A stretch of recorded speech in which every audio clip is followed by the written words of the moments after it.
Hi there, my name is Michael Lee, and today I'll be talking about the importance of clarifying the problem before you start any work. So, recently I worked on this feature where we were looking into adding a pattern matching check for the merge request title. And this is something that we've done before in other areas, such as like branch names, commit messages. So in my head, I was just like, cool, we just like do what we've done before in push rules and other areas of GitLab where we do have like using regular expressions to check, like check the naming conventions of stuff. So I was, I was like, cool, like done, dusted, we're good. Until someone asked me, like, do we actually know all the scenarios that users actually need this naming convention and like why they need it? And regex is also hard to work with sometimes. So like if we're introducing it, like have we explored other options on solutions? And in my mind, I was like, yeah, there's this one issue with like hundreds of upvotes. People are like, yeah, we need this to like match our issues and we need this to like ensure that our commit messages are right, and we just want the regex. We just want the regex. I'm like, cool, yeah. Like I said, we do this in other areas like commit messages where we're using regular expressions. So when someone asked me, did you validate this? And I was like, yeah, the solution exists. It's kind of like I'm reusing a pattern, so why wouldn't it be right? So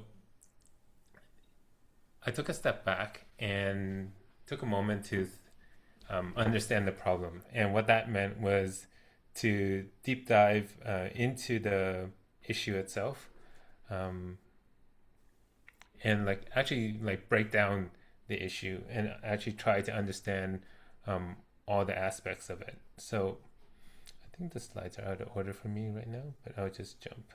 Um, so when I first picked up the issue, this was what the issue was. It just had a small paragraph on the problem, and the measure of success was like, oh, can we get a regex? If a regex works, that's the measure of success. And I was just, I don't know why. Probably just glanced over and like, yeah, that aligns with what was going on in my head. But like, that's not a measure of success. Like a feature is not a measure of success. That's not something you measure or can observe. That's just like the deliverable. So therefore, that's already wrong.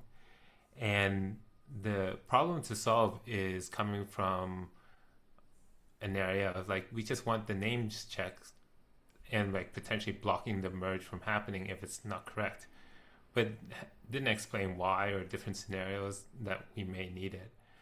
Um, and by writing down and going through all the issues related to this to understand actually the different use cases that users actually needed this stuff, it kind of highlighted like three main areas or three problems to solve. One is like linking the merge request to a work item, particularly Jira issues. And there are other people who were like mentioning that they actually needed to connect the merge request to a work item for compliance reasons to show that there's a linkage between the work done and the work requested. Other people were like, we need the right commit message to be used. And I was like, what? We have push rules for that. Well, why are they talking about this?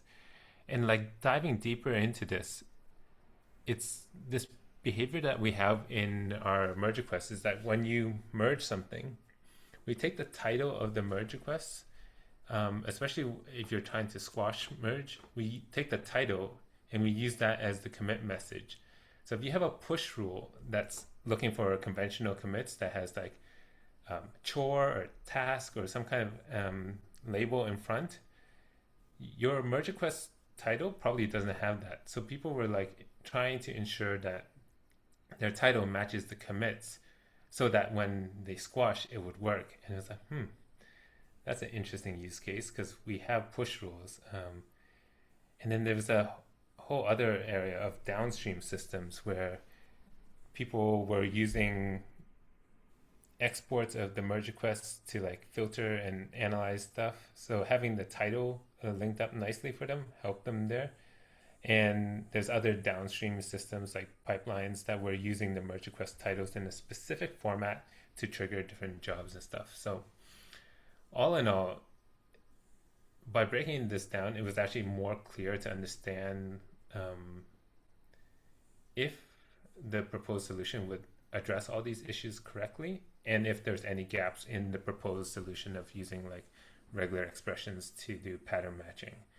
On the offshoot of this is that people were requesting that merge request names actually are defined by the branch name, or people just wanted like an empty name to start with because our suggestions were always wrong to them. So there was an improvement, a possibility to improve things there. So all of this came from just spending a little bit more time to like dig into the issue and actually documenting it. I think for me, documenting it and actually writing it down helped me see the bigger picture and how everything's interconnected, so that making a suggestion or recommendation as a designer on what solution we should go for now versus the future was easier to justify rather than hand waving and just saying, yeah, people need this. This actually clarified and highlighted certain areas that we needed to address. So in the end of all this, the tactical solution is actually to still go ahead with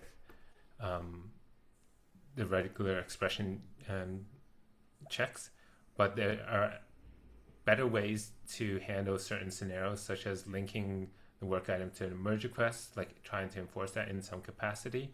If we want to like address the compliance angle to it, we need to do a little bit more research to understand if we could like decouple the need to have the merge request title to be the same as a commit message title. And I think that's something possible. And I was able to create an issue to address that in the future, so that these are things that we are aware of that it could be improved upon. And if you want to take a look at like these two kind of explorations of these issues, is by clicking on these things here, you can see like almost like a before and after. We took this issue, we cloned it, and yeah, all this extra information is here, and it's a good way to see a before and after of this. So from a designer standpoint, I thought taking that little bit of time to just step back helps you understand what tactical decisions you're making now, the trade-offs, and whether there's better outcomes and solutions in the future that like will help move the product along or help connect things a little bit better. So hopefully this is helpful for people who are working on features that sometimes it just takes a little bit of time to just review and like document it for yourself if you really understand the problem or not. And yes, that is my talk for today. And if you have any questions, let me know. I do. So how actually the workflow works for this?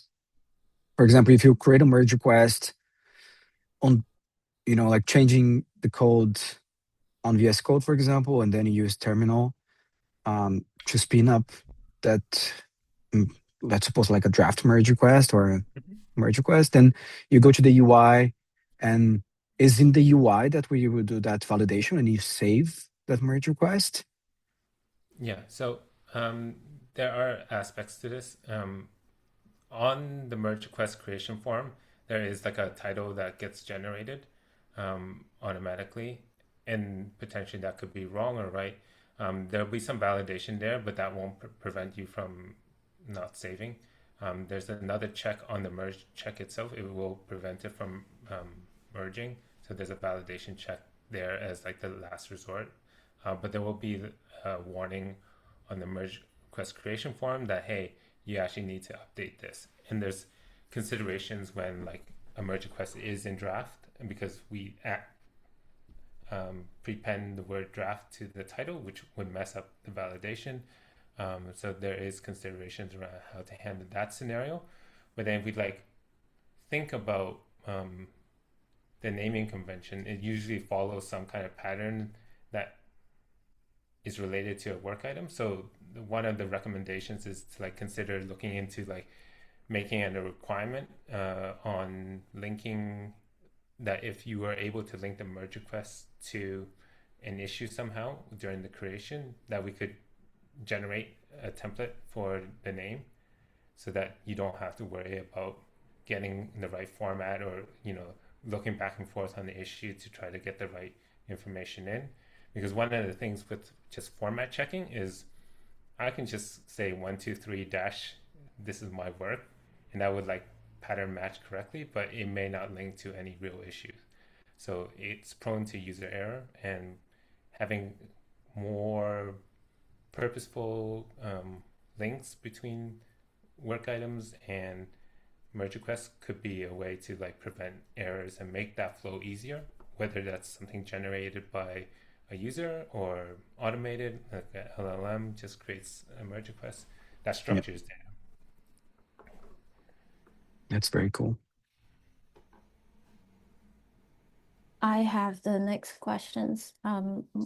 Do you have any tips on when to zoom out from a solution that's already well loved? So in your case, it's like that's a lot of thumbs up. Mm. Um, uh, could you repeat your question? I just missed it for a second there. Oh, that's okay. I was just curious if you have any tips on when to zoom out from a solution that's already received a lot of like love and or votes. So in your case, Mm. it's 100 something like thumbs ups already on your Mm-hmm. issue. Yeah. So that I think is that was my blind spot, right? It's like, okay, a lot of people requested this. This feels like an established pattern. Um, I think the part that I missed was the why. Like, why do we need this? And kind of highlighting that these are the use cases we want to cover. Um, I didn't do that. I just like went off the like original issue. And as a result, like even my understanding of the different use cases wasn't clear. And how I found this out was when I was trying to defend my solution. It's like, when do you need this? Like, why? Why? The classic five whys kind of like expose my own weak understanding of this because I was giving hand wavy answers to this. And like, yeah, they needed to match work items and Jira tickets and other things. What other things? There's things. You know, you can use GitLab Duo to summarize this and extract what you need from this to make that process quicker. But yeah, for me, it was just actually, I can't answer that with full confidence that like this is right or this is wrong. So I appreciate my managers asking me why, just probing me a little bit. But I think that is the test. Do you understand all the scenarios? Can you like without without hand waving that you can point to actual comments that people need this. You can point to actual issues that people need this or show research and insights on data to support the pain points. Thanks, Michael. Cool.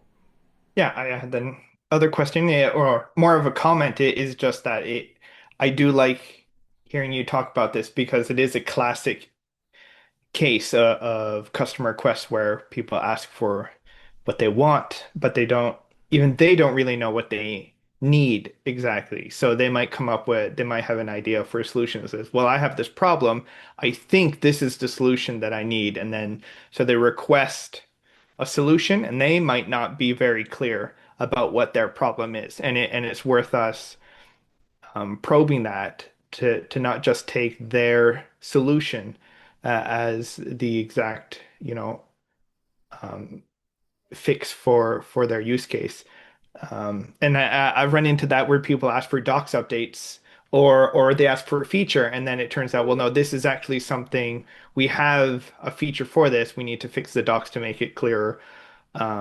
Or I've had even a UX issue where the solution was to update the docs with an example, and then it turns out, well, no, actually, the use case doesn't quite match that, and we need to approach a feature and stuff like that. But just as a side note, it's just funny because literally yesterday afternoon, so less than 24 hours ago, I first ran into this exact problem. And in the CLI project, they're running a CI/CD pipeline that makes an API call to check the MR title to make sure that it matches a regex pattern, and then it fails the pipeline to prevent merge requests. And it's like, well, there's definitely a use case there, and people have come up with hacky solutions to make it work.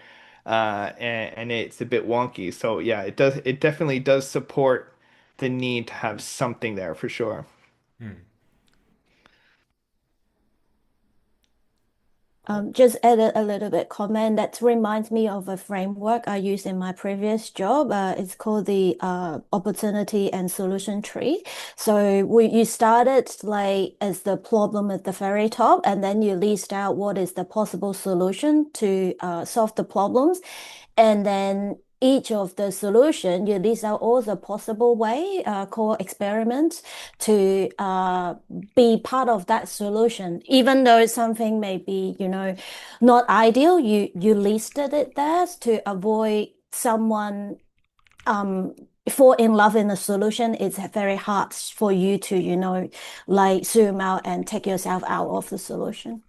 That's something I find useful in the Yeah, past. I think that is useful because I was listing random possible solutions in Slack, but like there was no structure. And it was just like me yelling, like, hey, we could do this or this or this, but then there's no structure to like map it back to, yes, it solves this problem, or these are the ways we can validate that this is a good solution or not. So, yeah, thanks, Bonnie, for suggesting that framework.